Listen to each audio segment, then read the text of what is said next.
Showcasing local talent, professionals, and everyday people making Salt Lake City what it is today.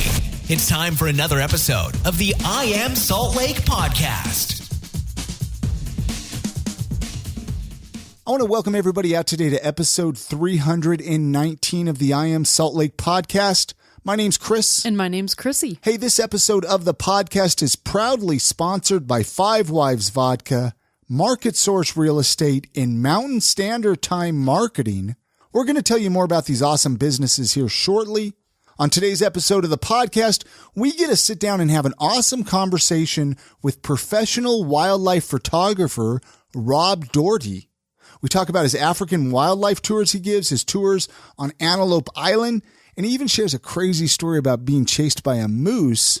Can you imagine being that close to wildlife all the time? I guarantee I would be murdered by some kind of wild animal. It's definitely on my bucket list to have Rob take me over to Africa, though, do some of these. I want to do some safaris. Really cool. I wish I would have done it. And I already said, I said it on the podcast. Yeah. I'll say it to you, Chrissy. When I got divorced, I should have gone to Africa. Yeah, you should have. But I didn't know Rob then. Now we do, though. We have a great conversation with him. We're going to be playing that here shortly. Hey, before we get into the conversation, I, of course, want to tell you about our website, iamsaltlake.com. What can people do on our website, Chrissy? Oh, man, you can go check out our events calendar, which has just tons of things going on in Salt Lake. We're constantly adding to it. You can go check out all the previous episodes of the podcast. We've got 318 previous episodes, and they're all broken up into different categories. So you can go look at, learn about the people who make food in Salt Lake, some of the distilleries, some of the comedians, authors. Yeah, so much. You could stay there for hours. There's also links to subscribe to the podcast. Yes. Right there on the website. So that way you can get an episode sent right to your smartphone every time a new episode comes out. Really, really simple. iamsaltlake.com. That should already be saved in your web browser. Click favorites. Hey, all right, Chrissy, are you ready? Let's play that conversation that we had with Rob Daugherty when he came over to our office and shared his story. Thank you so much for listening. Enjoy.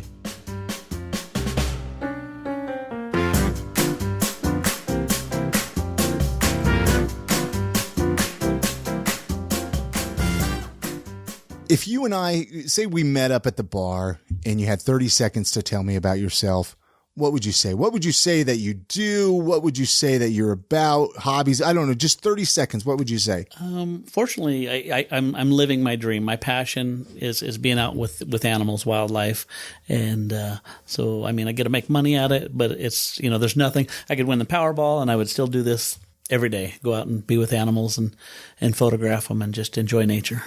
So that's kind of what you're about. That's what you are. So it drives me. Not many people can say that. No. Yeah. It's pretty rare. So where'd you grow up? Did you grow up here in Utah? No, actually Hood River, Oregon. Hood River, Oregon. And what brought you to Utah then? I had a business merger. I have another company, the Vest Guy, and I'd done that for quite a number of years up there, and then I ended up with a merger that brought me down here, and didn't care for that at all, and within about 2 or 3 months, went back out on my own, doing the vests under just a different name.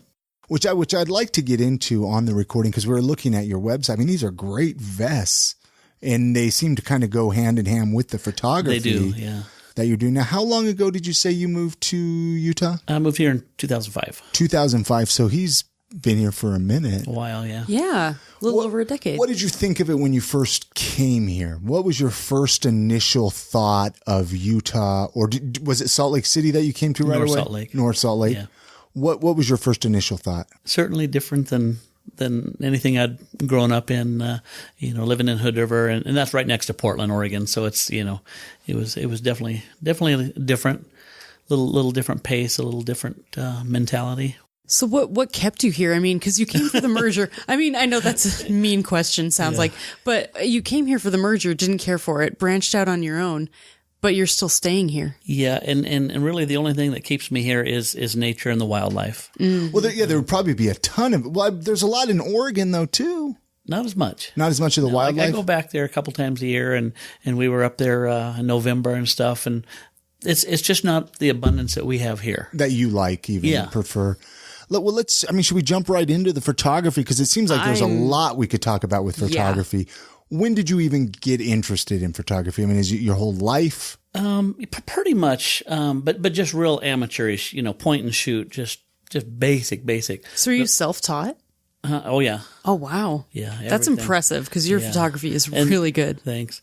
And now I offer classes and workshops to train other people because it took me a long time to get to where I'm at. Yeah. And there's no reason for it. I can go in and teach somebody in, a couple days, to get their stuff way up there. And that's I like doing that. Do you teach people tricks on working with wildlife or getting close to wild animals? Both. I mean, that's intense. Yeah, both. I mean, I have a grizzly bear workshop in Alaska in June. And oh, wow. You'll be up there and you'll be within 10 to 15 yards of 1,000-pound bears. Now, a grizzly bear workshop. I mean, I didn't even know such a thing existed. I mean, that sounds what is it? Scary. I mean, there's got to be more in depth than just you're standing 10 feet away from a grizzly bear. You go out. Where I'm going, we go out in a boat and we get to the location where they're at. Maybe a nice, lush meadow. Maybe just down around the lakes and stuff.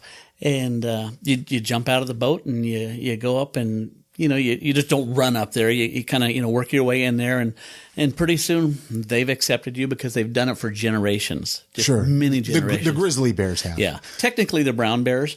Anything on the coast is called a brown bear. So are they just used to people? They are. Oh, okay. And there's such an there's such an abundance of food that they don't look at us as a food source. When I go, they're eating the sedge grass, which is a really plentiful, nutritious grass for them.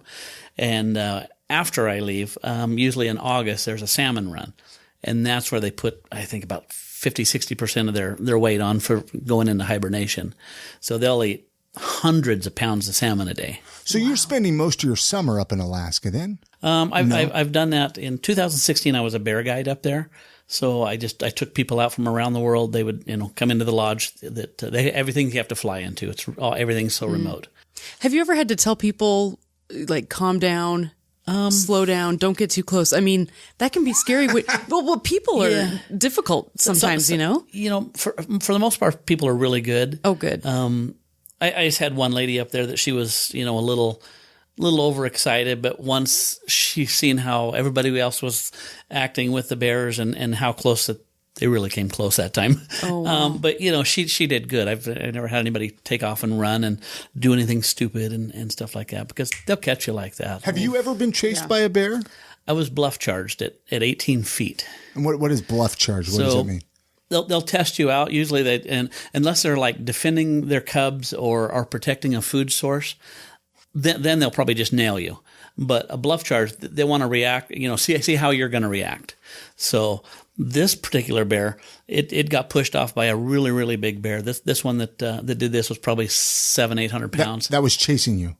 Well, yeah, the bluff charged me. Yeah. Were you scared?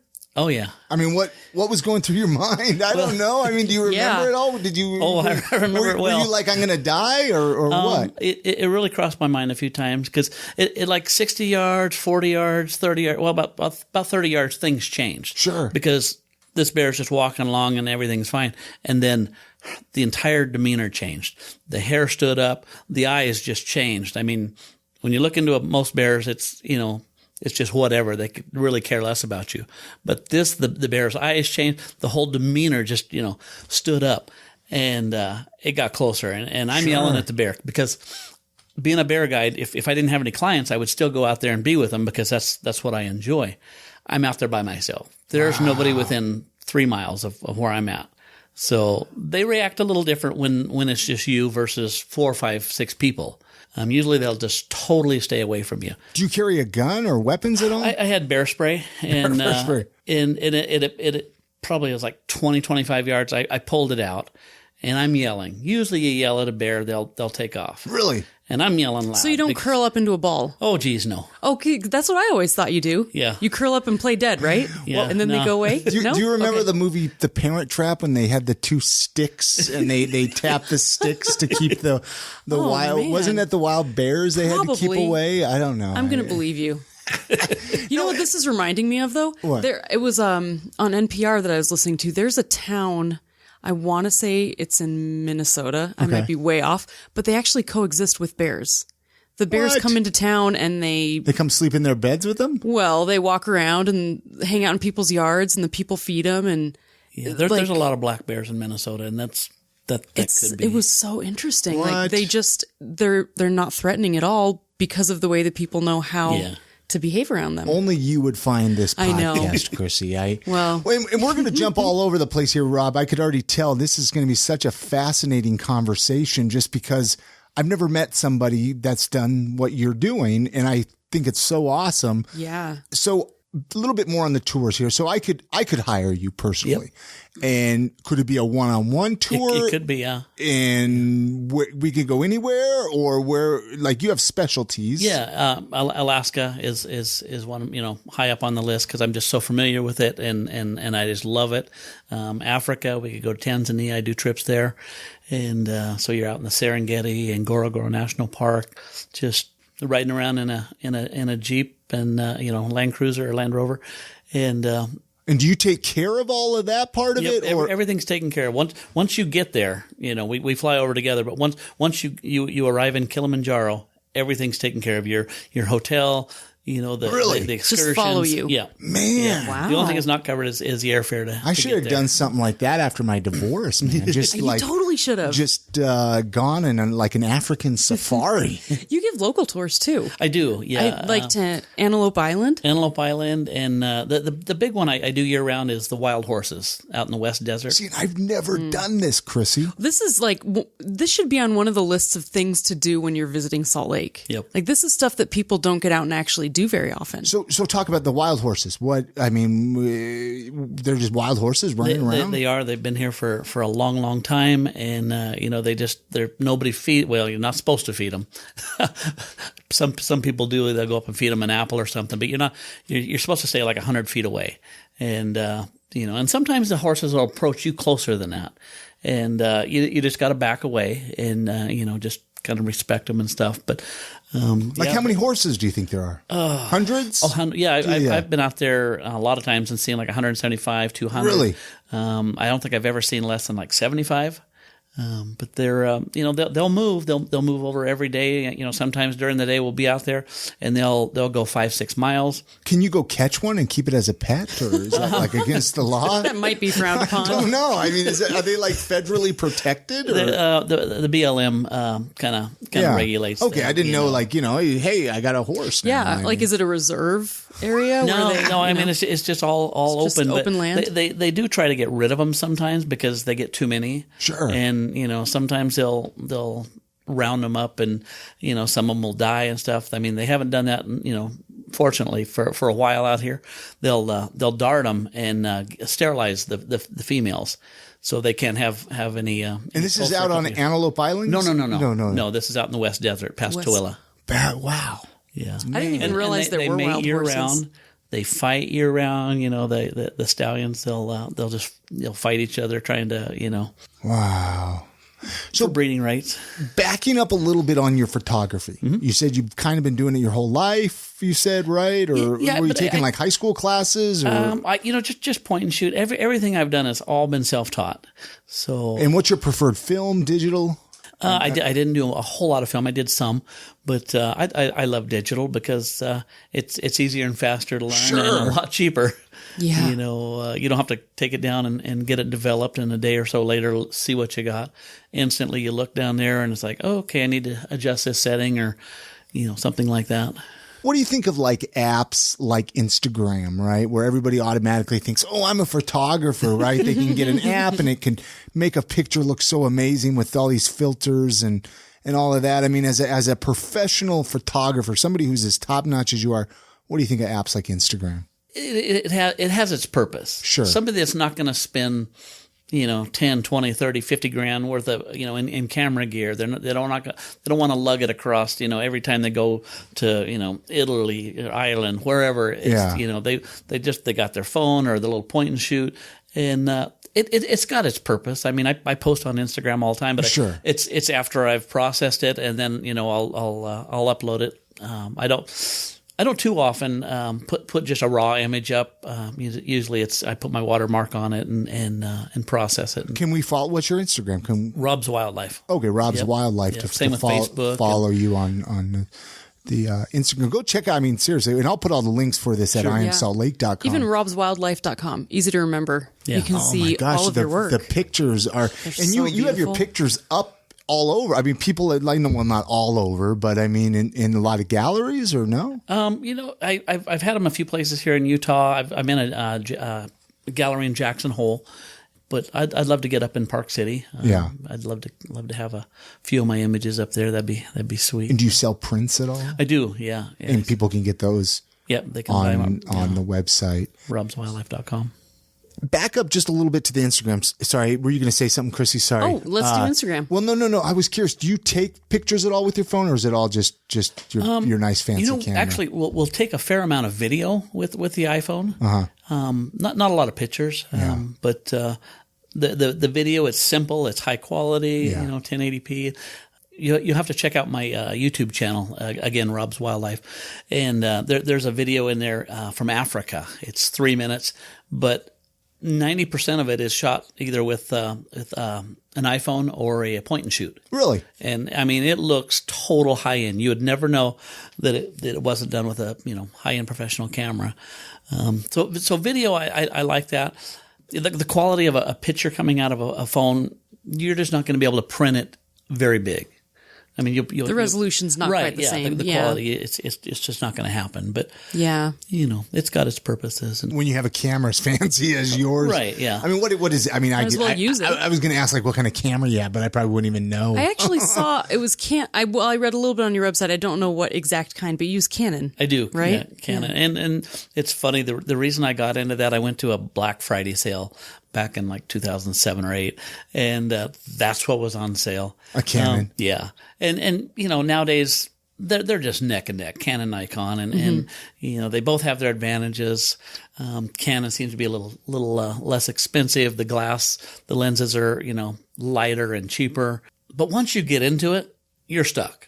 You're not switching back and forth with that model. Yeah. I got a Canon and I got chewed out by a guy at work for having a Canon camera instead of a Nikon was better. Oh yeah, and I was like, this is nice to me. Yeah. That's a really nice. We should be taking more pictures. I know. Yeah. I should be taking more pictures. I should follow Rob and take more pictures. So you could teach, like you teach one-on-one workshops, or I can sign up for a class with.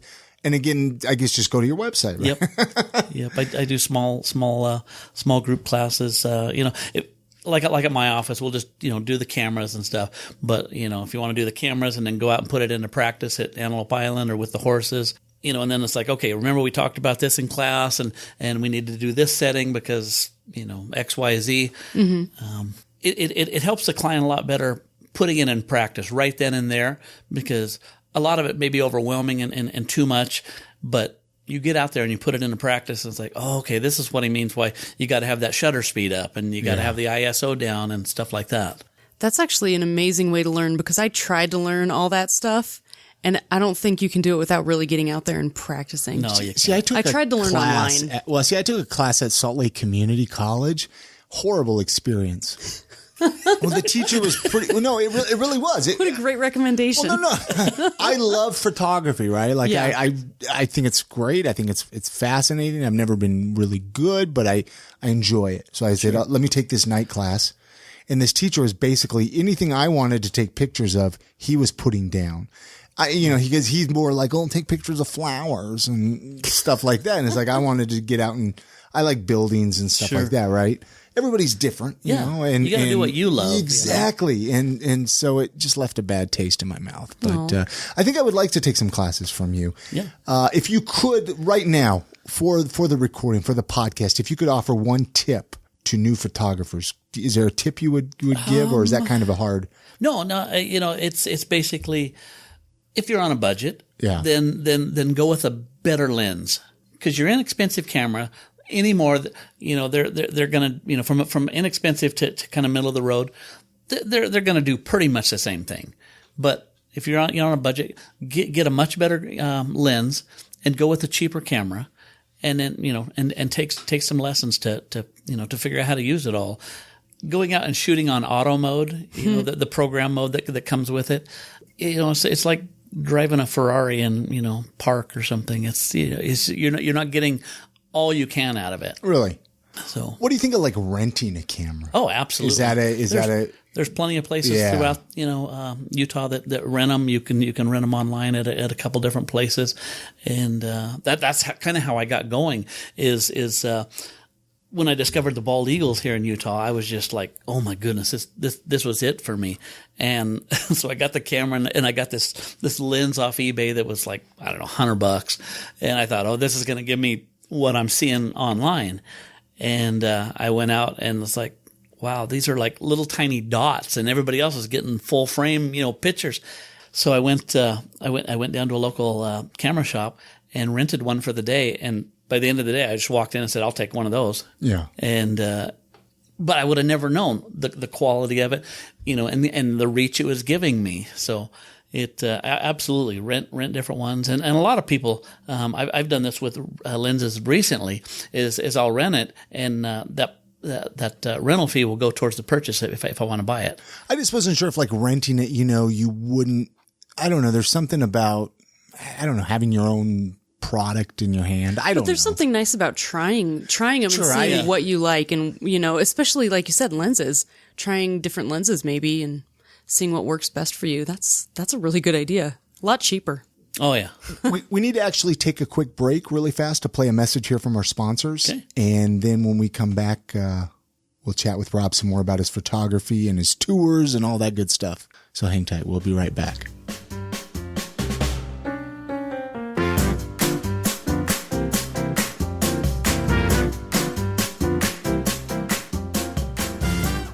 All right, Chrissy, it's that time of the podcast where we take a few minutes and tell you about our sponsors. These are some great local businesses that are helping keep this podcast going. So I can't urge you guys enough. Please support them because they're doing a great job helping support the podcast and everything that we have going on here at I Am Salt Lake. Hey, this episode of the podcast is proudly sponsored by Five Wives Vodka. I know they're one of your favorite drinks, Chrissy. Oh, they totally are. And if you haven't tried them out yet, you need to go grab a bottle right now. The cool thing is a lot of people don't realize that there's actually 3 different flavors. Yeah. A lot of people are familiar with the original, which is great. It's the original Five Wives Vodka. It's made from Utah mountain spring water. It's 100% distilled corn spirit and gluten-free, which I'm a big fan of.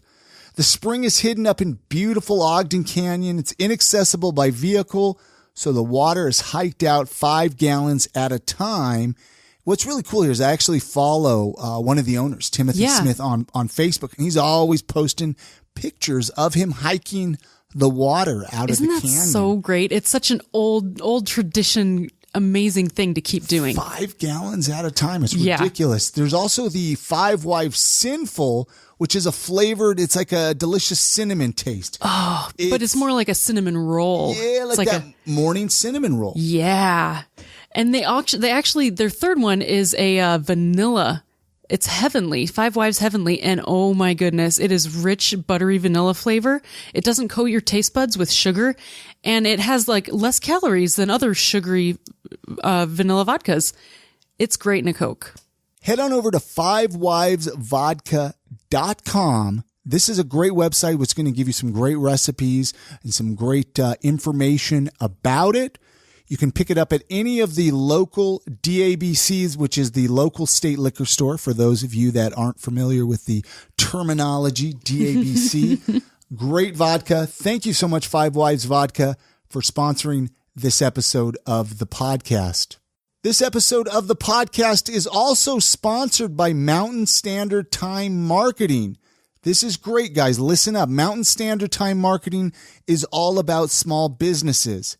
After spending the last 15 years in marketing roles that helped large companies grow and expand revenue, owner Brandon Hill wanted something different and decided to lend his experience towards helping small businesses. He also wanted a way to connect and engage with the local Salt Lake community after being away for a few years. Mountain Standard Time, MST for short, was born shortly thereafter. Mountain Standard Time Marketing offers full-service marketing consulting designed to help small and growing businesses meet their marketing needs. I know a lot of local businesses here in Salt Lake could really take advantage of this. Oh, absolutely. Brandon truly feels that by leveraging strategies and tactics used to help multi-million-dollar corporations thrive, MST can help small businesses grow. Again, all the small businesses here in Salt Lake City. And you don't want to spend all your time trying to do your own marketing when you're a small business. This is something that can really benefit you. Small businesses spend way too much time finding and managing freelancers or are faced with financial burdens and risk if they work with a full-fledged agency or hire internally.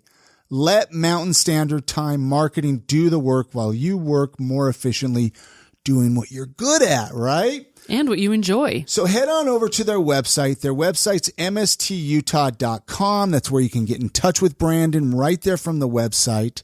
Again, that's mstutah.com. Hey, this episode of the podcast is also proudly sponsored by our friends over at Market Source Real Estate. They were actually on the last episode of the podcast with Jeremy and Monique. Love them so much. They've been big supporters. Yeah, they're so much fun. And they're really, really good at understanding the charm and character of old homes, which I love because I know when we buy a home, that's what I want to do. For the past 17 years, Monique and Jeremy have been specializing in helping people buy and sell homes in Sugar House in the greater Salt Lake area. With a background of flipping homes and owning almost 24 homes himself, they know all the ins and outs of older homes. So if you're looking to sell your home, Market Source Real Estate specializes in helping sellers update or repair their homes to increase their value and make you money. So if you're looking to buy an old home, they know what to look for in older homes so you don't end up buying a money pit, which we actually talk about that on that interview. We do. It's a good interview to go check out what we're talking about right now.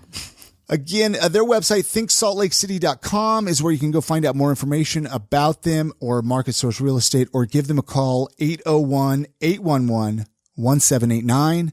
Again, get a hold of Monique and Jeremy at 801-811-1789. Thank you again to all of our awesome sponsors. Go support them. I mean, I'm serious. And actually, this is something I want to throw out there, Chrissy. Mm-hmm. Take a picture. If you're around anything that has to do with any of our sponsors, any of the sponsors that we've had on the podcast or anything, take a picture. Say you're walking by Market Source Real Estate in Sugar House, their office. Take a selfie, tag them, tag us, and then we'll get a hold of you and we'll send you some I Am Salt Lake stickers or some cool I Am Salt Lake swag or something like that. I mean, I don't know. It's really fun. Like a fun way to do something. Totally. Plus, we want to see pictures of you guys. Yeah. Selfies with the cool stuff of the people who are supporting the podcast. So go out, support our sponsors, take some pictures, or if you have some Five Wives vodka, right? You're taking a shot at home. Tell us what you're making with it. I would love to know what kind of concoctions everybody's using Five Wives for.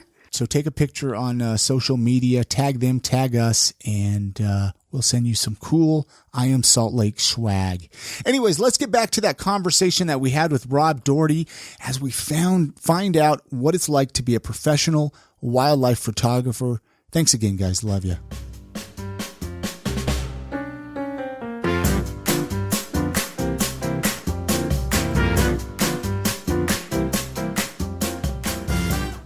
So what are some of the scariest experiences that you've had trying to actually get animal life captured?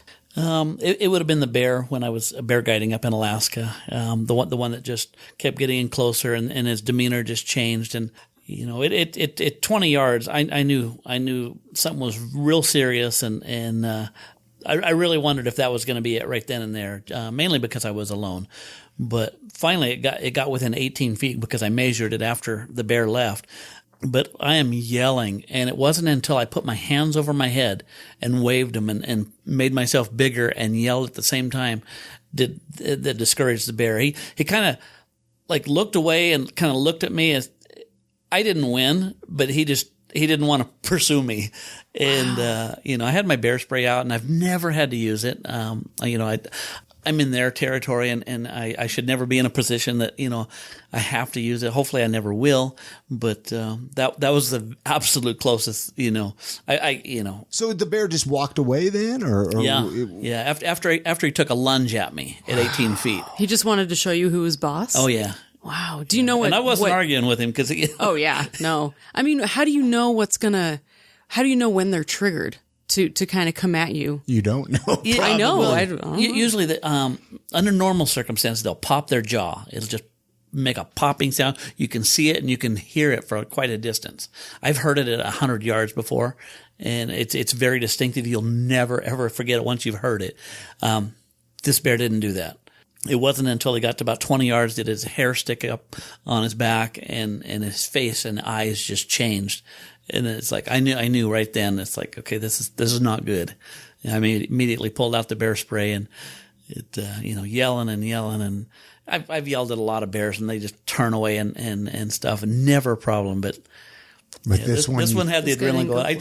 I did a quick, recording afterwards, and my voice was just shaking. It was just, it was pretty. Like a recording on your phone? Yeah. Do you do that a lot of audio type? A fair amount. Do you do anything with that audio? No, not much. You ever thought about doing a podcast or something? Right, It would be really interesting. like a wildlife podcast.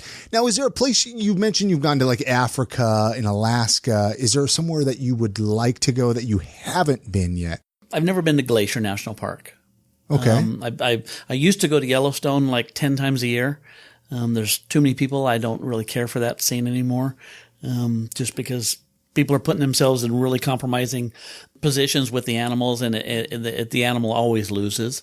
If you're too close to a bear and bear does anything stupid, they're going to kill the bear, and it's happened numerous times. The park is going to kill the bear? Absolutely. Wow. Well, I guess that makes sense, but it does suck because really the people are the ones instigating it. Yeah, exactly. Man, I've got pictures of people petting bison.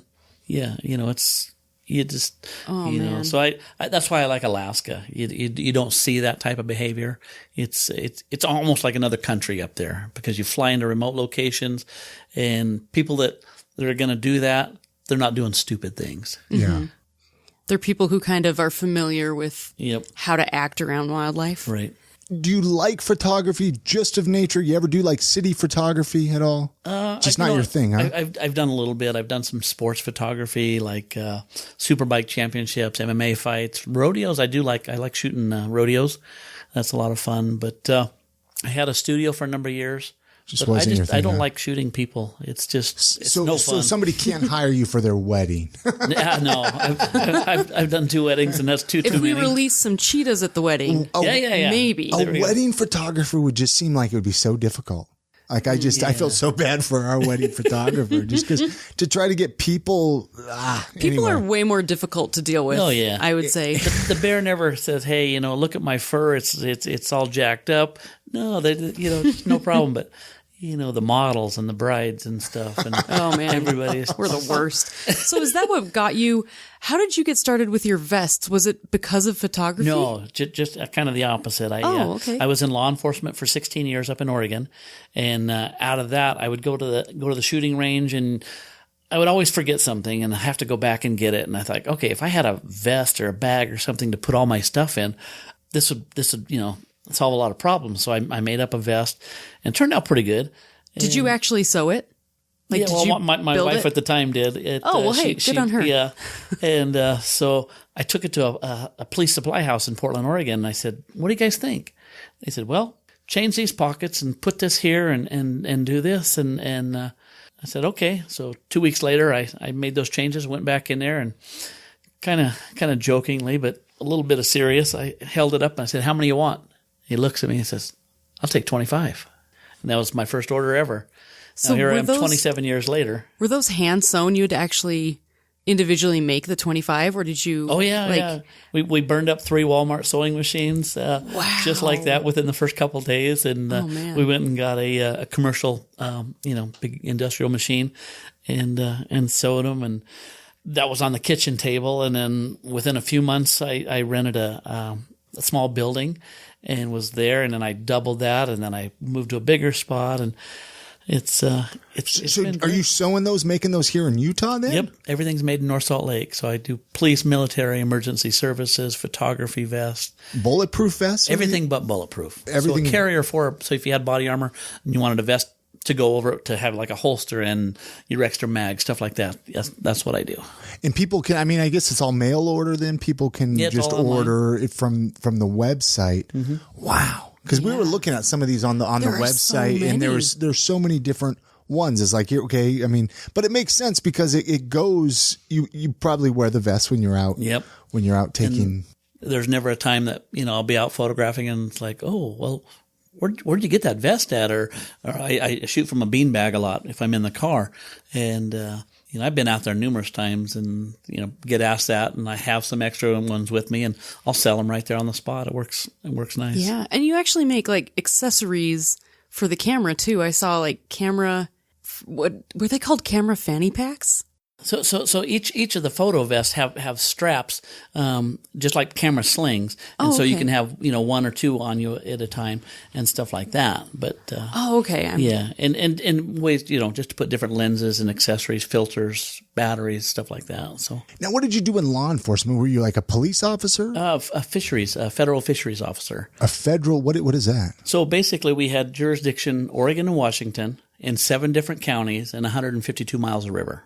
So basically from Bonneville Dam up to McNary Dam up above Pendleton, Oregon, we would patrol that. And it was all for the Native American tribes that had fished there for, centuries. Well, for a long time. So you've always, wildlife has always been kind of a passion, nature. Absolutely. Wow. So what launched you out of law enforcement? I just got tired of it, and I enjoyed the vest because it's always a challenge, always something new. Yeah. Always coming up with new ideas, and people will say, hey, I like that vest, but I don't need that pocket. I need a radio pocket or a place for my binoculars or whatever. And I was like, oh yeah, we can do that. So do you find yourself constantly like creating more and more unique vests? Yeah. That's going to be so and much if it's fun. a great idea, I think it'll sell again. Then I throw it on the website. If not, it just goes up on my Facebook page. And if somebody stumbles across it and stuff and wants something like that, or if they're explaining something, I can say, oh yeah, here's a picture of this something that was just unusual. Well, like what would be unusual? Like a vest that. I was actually going to ask jokingly. I'm like, he should make you a dad vest, Chris. Like have all the pockets, you can put pacifiers, diapers. bottles. Oh yeah. Oh man, you'd be set. That's probably haven't tapped that market yet. That'd actually probably be a pretty big seller. You know what? It might be. It's better than a diaper bag. Put a name tag on there, #1 dad, or So Rob, we always like to find out people that come on the podcast. We've talked about your photography, your tours, these vests that your business. Do you have any other hobbies and interests? What any other hobbies and interests? Or that's kind of where you're at and you spend your time at? Yeah, that's pretty much it, because it's nice that I can make a living at it. But just being out there in nature, I can have a terrible day, just terrible, and be out there within like 20, 30 minutes. I am just like chill and having a great time again, and forget everything that that was wrong. Not everybody can do that. Has there ever been a time in nature that has put you in a bad mood? I guess that bear chasing you, maybe. Yeah, a bear chasing you will kind of ruin your day. Oh, you had a moose chase you. I did, yeah. I was in the Tetons, again, by myself. There's a pattern here. Why are you going out by yourself here, Rob? People will go out and they'll be, especially in Yellowstone, you have 150, 200 people lined up on the roadside photographing a bear or a moose or something. Well, I don't want that same shot that 100, 200 other people. I want something unique, and you get that many people, the bear's not behaving natural anymore. It's stressed and stuff like that. I like to, hike out and do my own thing and just spend time. I spent 3.5 hours with a mom and 2 cubs. Yeah, black bear up in Yellowstone. Well, me and a buddy, that was it. No one else was around us for 3.5 hours. And we watched the mom, graze, and pretty soon she calls she came towards us. Well, we'd got tired of taking pictures because 3.5 hours is a long time. Well, the tree we were leaning against, the 2 baby cubs were up in that tree. We never knew it. They never made a peep. When they never, no branches cracked, nothing. But so she started walking towards us. I mean, we were there. We'd leaned up against that tree for a half hour, 45 minutes. And the cubs were there the whole time? Yeah. Never had a clue. We knew she had cubs, Yeah. but we didn't know where they were. How did you know she had cubs? We'd followed her up there. Oh. And so we just backed out, and she goes up right to the tree. I mean, right where we were standing, and calls them down. They come down. She lays down on her back and starts nursing those cubs right there. And we're just... I can't believe she right didn't go after you guys. Yeah. Are these pictures on your website possibly? Oh, yeah. I mean, would they be that hard to find? I'd love to see them. It's just the robswildlife.com and go and search for black bears or black bear cub. So what happened with the moose? Oh yeah, the moose. Yeah. The thing that can kill you. Yeah, I guess so you had could kill you. another moose chase. You've just been chased all the time. I know. So I'm in the Tetons, and like I said, I'm alone, and it was during rutting season, and this big moose, he jumps up. I always say he didn't really get up. He just like appeared up. Yeah. It's like he bypassed standing up, and just immediately came out after me. And they're fast, but they can't see very good, but they can smell and hear really good. So I am running. I'm not getting any shots. From the first shot when it was trying to backwards. Get up. Yeah. And so I am just running. I'm like a linebacker going through all these small trees. Nothing I can climb in, nothing I can hide behind. And it was for like 45 minutes, this moose chased me. No kidding. I'm not kidding. God. 45 it was minutes. relentless. Well, I mean, did it want to kill you? I think so. Would it have killed you? Sure. Oh my Could gosh. have easily killed When me. I was in high school, they More made people us die. watch a video of a moose killing a dude. Wow. To tell us to stay away. Stomp you or Yeah, eat and you? the antlers. More people die of moose than bear. Really? Yeah. I would have never guessed that. So how did you get away? You were. I just kept backing away, but I mean, it was so serious. I thought, I called my daughter. I said, "This moose is chasing me. I'm the only one out here. No one even knows I'm here." I said, "In case anything happens, this is where to come look for me." Oh my gosh. Because he just wouldn't stop. And finally I just kind of backed away slowly. And like I say, they can't see very well. And I was able to get away, but that was intense. Now you said you called your daughter, right? Yeah. So, I mean, what do they think of you going out there and doing this kind of, cause they got to be kind of used to it. Yeah. Worried. I mean, just always worried about dad, just getting stomped by mooses and gosh, Rob, what are you going to do? Would they say he went out doing what he loved? Would that be like... Yeah. What would you name the autobiography of your life? That's a good point for that question. Do you have I had fun. And it's true. How many people can really say that? Exactly. I mean, that you're living your dream. Yeah. There can't really be a better autobiography than that. What, do you have a piece of advice, like, for people that are listening, right? That, I don't know, do you have a piece of advice you would give them? I guess live your dreams. I don't know. I mean, yeah, if you're the entrepreneurial type, I can go back to when I was, in my teens doing jobs and stuff. And, like I say, I've been doing the vest for 27 years. I've been doing, the photography since 2008, been doing the tour since 12. If you want to do it and you got the passion and you can, do it, step out, take that chance, do it. Does turning the things that you've loved into a business ever kind of dull it down for you? Or do you find you're just as passionate doing it professionally? Just the studio.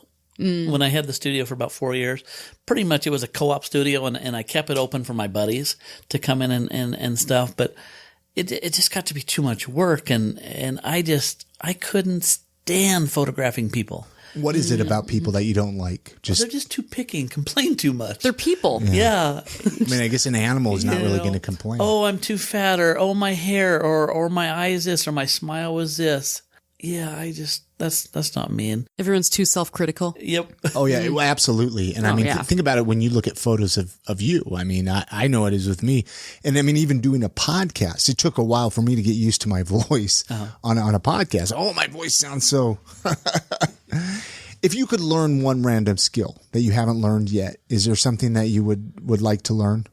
It'd probably be a toss-up between drone photography and maybe some underwater photography. The drone, I would get one of those. I've almost pulled the plug a few times, but they're banned at all national parks, most state parks. Why is stuff that? like that? Because again, stupid people Idiots. chasing the wildlife down and just causing problems. I mean, they weren't out no time at all, and people were doing stupid things, and it was just. They're those things that just fly up in the air, right? And take a pic, and You'd be surprised they're how banned? well people can do really stupid things with really neat stuff. Like people can ruin the best ideas. Yep. And that's such a bummer they for really the people can. who would use it well. You go to jail. You know, what like, are you in jail you ruined for? candy for the whole class. I've used a drone. Most memorable concert or sporting event, Rob? You know, I seen Elton John when I first moved here. That was quite memorable. That was a good time. Van Halen back in the day in Portland, Oregon. That was always good. So. If you could go back to your first day of high school and give yourself advice, what would you tell yourself?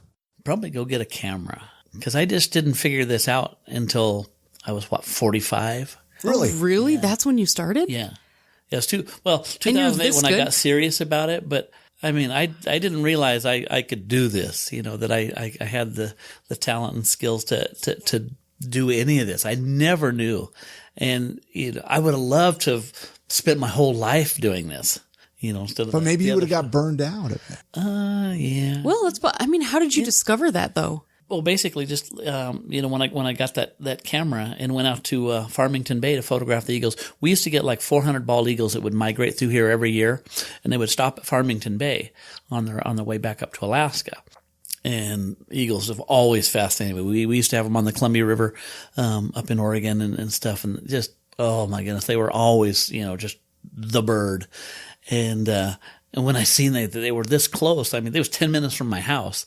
I wanted to capture. I wanted to get those photos that everybody else was getting, and but it was quite a learning curve. Oh yeah. Let's kind of switch gears a little bit. Salt Lake City, or the area of Salt Lake City. If somebody was visiting the area, Salt Lake City, is there something that you would tell them to do or check out? Buildings, areas, hikes, whatever recommendation? Antelope Island, I would say that, because you've got antelope, you got bison, you got coyotes, and all kinds of birds and owls. Is there a time of the year that's better to go there? Spring, because you're going to have the babies. You're going to have the baby antelope. Is it safe to go when there's babies? I get scared because I was attacked by a Great Dane because I was getting too close to her puppies when I was 10. So I'm very afraid to do stuff like that. Yeah. Well, I mean, it's okay. Just stay in or near your car. Okay. And tips for stupid people who want to pet babies. Yeah, just. Stay in your car. Stay in your car. Don't try to pet a bison. You'll lose, especially petting a baby. Yeah. So Antelope Island. Anything else that you would recommend? I love Little Cottonwood Canyon. I've been up, Big Cottonwood a fair amount. Sure. But are you a hiker at all? Do you get out and hike or snowboard or ski? I used to hike a lot. I don't do much anymore. Yeah. Used to snowboard. I like that, but my knees don't like that anymore. So I don't like the cold. If you could change one or two things about Salt Lake City, is there anything you would change? It's just getting overpopulated, and I live up in North Salt Lake, so I look up on Bountiful Hill. Well, when I moved here in 2005, there wasn't all those houses and mansions and stuff up there, and then the people freak out and call and hey, there's a cougar in my backyard or a black bear, and it's like, well. It's because you moved in there. You've pushed them out of their places, their homes. Like if they've always been there, you haven't. Exactly. Yeah. I think that would probably be it. Just less development in their areas and stuff like that. Do you have any favorite local eating spots, restaurants, or anything that you would recommend to people that are listening? I'm huge into pizza. Yeah. No matter, Africa, every country I've been to, I'll eat pizza because I want to see, How is it? Okay, wait, pizza in Africa. I wouldn't think that there would be the best pizza there. It's like we think America's the only place that other things come to. Well, like, no, from Italy to because I thought the same thing. I was like, oh, they made pizza in Africa, but is it different? What is it like? Is it different? Tell Yeah, us. it's a little different. You know, the funniest pizza story is I'm in Canada, British Columbia. And like I say, everywhere I go, I want to get a pizza, and I'm in there. It's like, yeah, can you, pepperoni and Canadian bacon and a little hamburger on there. Canadian bacon. It's like, yeah, it's about 3 inches around. Yeah, we don't have anything like that. It's Canadian bacon. I'm in British Columbia. Yeah, so that didn't fly. How funny is yeah. that? Wow. do they have it just under a different name, or is that They just had an little American bacon, thing? like little chunks of bacon, like bacon bits almost. That would be Really? good. Now I want to know the history of Canadian bacon. Right? Yeah. So- Kinda like, You've probably eaten strange things then, right? What's the strangest thing you've ever eaten? it was when I was in Africa. I tried crocodile. Not Okay. bad at all. Different than crocodile here, 'cause I've had it here. Did you eat it Really? prepared, like barbecued or sautéed or It was like just grilled. grilled? Yeah. Cape buffalo is really good. What kind of buffalo? Cape buffalo. Cape buffalo. Cape buffalo. Does it taste different than buffalo over here? I mean, I've tried buffalo Have you? around here. Like Yeah. a buffalo No, burger or it's- something? There was like a buffalo farm in my hometown. Yeah, buffalo burger. Actually, I think mean, Lucky 13 here, they sell buffalo meat Probably. sometimes. Yeah. Yeah, I've been there. They got good food there. You've been to Lucky 13? Oh, yeah. Yeah, good stuff. We're actually interviewing the one of the owners here in the next couple of weeks and hopefully find out. Anyway. what's your do you have a favorite thing that you have of all your adventures, all the foods that you've tried? Is there something that really stuck out? Every time you go there, I got to Food's go an to this adventure. place, right? I've been to Laos, Cambodia, and Vietnam, and you don't even know what you're eating. Honestly, Yeah. they tell you it's beef or chicken, maybe pork, but And then you might look be a and you- rat or something. you didn't see any cats around, so I don't know. What all I was getting into. But it was good. Yeah. I'm very picky, and if it wasn't good, I just wouldn't eat it. I'm one of those type of people that is super picky, and beef, meat, and potatoes is how Pretty I live. classic. I found out that they eat guinea pigs Whoa. in South America. Yes, there's Guinea a whole pigs? story that I won't go into, but yeah. Have you had a guinea They pig? just eat Rob? guinea No. pigs. I don't eat those weird things. I mean, Oh. not that but kudu and the warthogs and crocodiles and stuff. I mean, that's just what Sure. what you eat when you're in Africa and stuff. Mm-hmm. But yeah, I don't go for the The things really like that. weird. Yeah. no guinea pigs, cats. Let's run down the list. How can people, like, if they want to check out your photography, your websites, hire you to be a tour guide, check out your vests, all the contact information. Again, I'll put those with the podcast episode at iamsaltlake.com as well. But I'm going to have you run down all those information. Basically, both businesses have pretty much every platform covered. Okay. But I'm super active on Facebook. Instagram, so. I think I've got like 3,500 followers or something there. Sure. Not great, but not terrible. So everything's at Rob's Wildlife.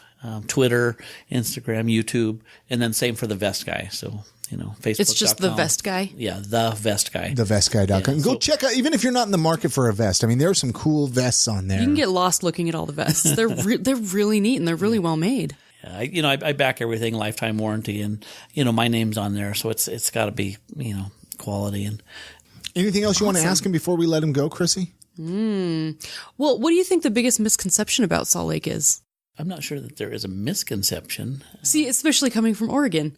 Or is it just Okay, well, here's a question. Before you visited from Oregon, was there an idea in your head on how Utah was? And was that idea smashed when you got here? Pretty much the only thing is everybody said, "Oh my goodness, the winters in Salt Lake are terrible." Oh my goodness. We used to get 2 or 3 feet of snow and it would last for months on end. Yeah. One year we had 6 feet of snow, 1980. I come down here, it's like the most I've ever had at my house is maybe 8 inches. And it's gone in a week or two. Yeah. It was so funny. And nobody here knows how to drive. They're Oh really- my goodness. Yeah. That's an absolute the fact. winters are super mild, and every time people are like, "I've never seen snow before." Yeah. And then Flash peeling out. everywhere. Right in it. Yeah, I mean, but I love Utah. Anyway, thank you so much, Rob. We've had a great time chatting. Was there anything else you wanted to bring up or talk about before we let you go? I mean, thank you so much for coming and doing the podcast. Go check out Rob's photography. I'd love to go on an African safari with you. Absolutely. That would be really cool. Tanzania. All right. Thank you so much, Rob. Thanks for having me. All right. Many thanks again to Rob Daugherty for coming on this episode and sharing his story. What an awesome story. Like I said in the beginning, when I get wealthy, I want to have him take me over to Africa. Yeah, that would be. And actually on YouTube, if you search his YouTube channel, he has some cool videos of his safari tours. And we'll put all that up at iamsaltlake.com/319, all the links to get a hold of him. Mm-hmm. I want to go to Antelope Island. I do too. I've never been there. Yeah. I've never saw the wild horses that he talked about. I'm embarrassed. I do a podcast about Salt Lake City, and there's so much that I still have not explored. We're going to have to go do it. I think, okay, on this note, I want to start doing my own tours of Salt Lake City. I think I should. Yeah, I mean, why not? I got some great places that I could take people. I like driving around with you around Salt Lake because you have all this random knowledge. Like, I've learned so much from you just driving around. Maybe I should start it. Keep your eyes open. Anyway, like I said, all the links for Rob are going to be at iamsaltlake.com/319 for episode 319. Reach out to Rob. Let him know that you heard him on the podcast. Let us know if you heard us on the podcast. Leave a comment on like one of our Facebook posts. Say hi to us. Or something like that on our Facebook page when we post a new episode. Say, hey, I really like that episode. Yeah. Because that really helps it out. A lot of people don't realize that comments and likes and all that stuff on Facebook helps other people see it. Well, it like reaches into the algorithms and stuff like that. And it helps save us money so we don't have to like pay for all that stuff. But hey, so Chrissy, you got last week I told everybody about this Outlier Podcast Festival that's going on in St. George that I'm going to be one of the speakers at on May 11th. You told me that you got added onto the bill. Right. Yeah, they called me. I'm actually going to be You're doing a panel. I'm going to do a panel. I'm going to what's the word? Moderator. I'm going to be the moderator for a panel about women in podcasting. It should be really good. It should be really cool. I mean, this is an all-day event. You could get your tickets, find out more information. outliercs.com. I was actually thinking about this today, Chrissy. If we can get a few people that want to carpool down with us, we could take your van down. We totally could. Right, take the van down, and then we got room for like 4 or 5 more people in there. It's the podcast party bus, you guys. And we had one person reach out to us, and he said that he's interested in coming down with us. So let us know. Buy your tickets. And whether you haven't started a podcast yet, whether there's going to be speakers and workshops for the new podcaster, for the intermediate podcaster, the advanced podcaster, and he keeps adding more and more awesome speakers. I know. On this Colby K, he's like one of my I love this guy. He's like a social media guru. Yeah, he's really bringing a lot of cool people in from all over.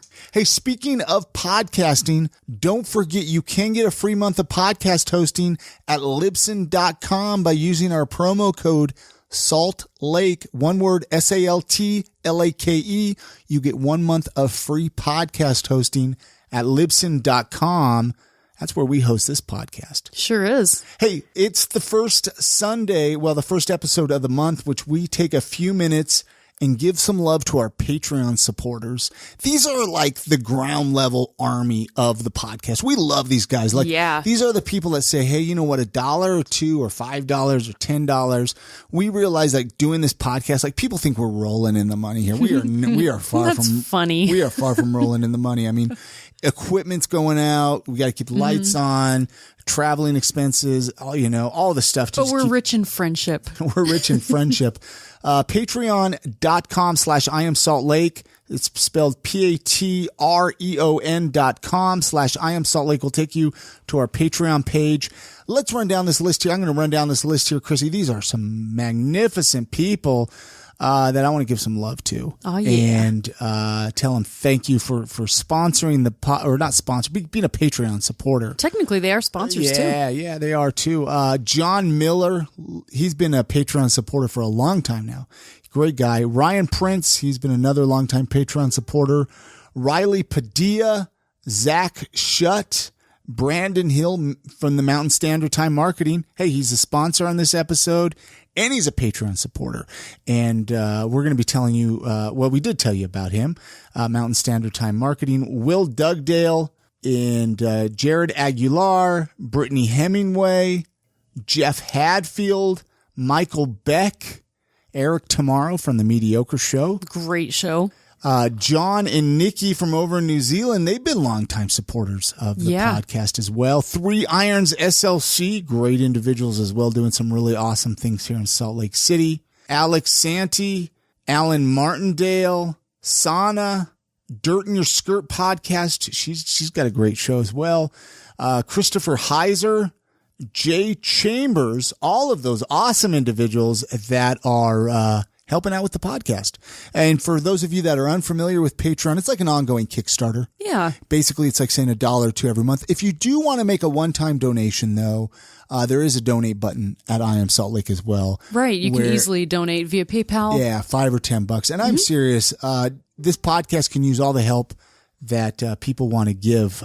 It gets kind of old. I know even Chrissy's computer's going out on her now. It's not going to last much longer. She uses for the podcast, and it would be great if we could figure out a way to raise some funds for Chrissy to get herself a new computer for the podcast.